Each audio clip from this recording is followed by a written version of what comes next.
पागल जमाना कहे जियल नहीं जाई रे। पागल जमाना कहे जियल नहीं जाई रे। लेके जहर हमके दे दस भाई रे। लेके जहर हमके दे दस भाई रे। पगली के याद लगे जान लेके जाई रे। पगली के याद लगे जान लेके जाई रे।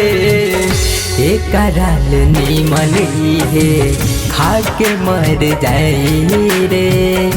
लेके जहर हमके दे दस भाई रे।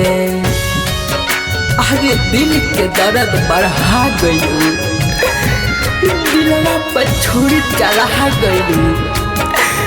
हम का जानत रही कि प्यार के मतलब होला का, बाकी प्यार के भी मतलब सिखा गयू।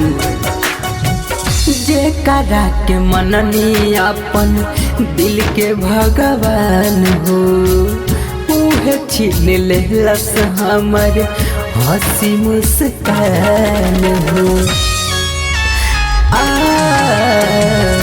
जेकरा के मननी अपन दिल के भगवान हो, उहे छीन लेलस हमर हंसी मुस्कान हो। अब ना समझ में कि अब का जाई रे। अब ना समझ में कि अब का जाई रे। एक डाल नीमन है खा के मर जाई रे। लेके जहर हमके दे दस भाई रे। हर दिन के बाद रात होला, हर दिल से दिल के बात होला।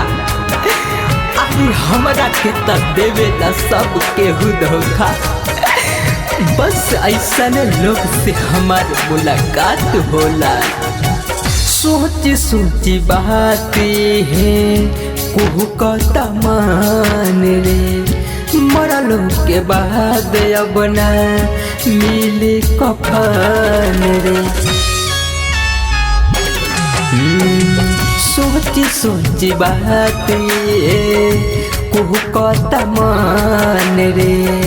मरलो के बाद अब ना मिले कफन रे। कृष्णा बेदहरा दिल के डूबी पर छाए रे। कृष्णा बेदर्द के अब तो डूबी पर छाए रे।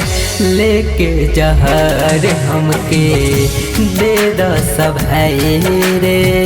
एक राल नीमन है खा के मर जाई रे।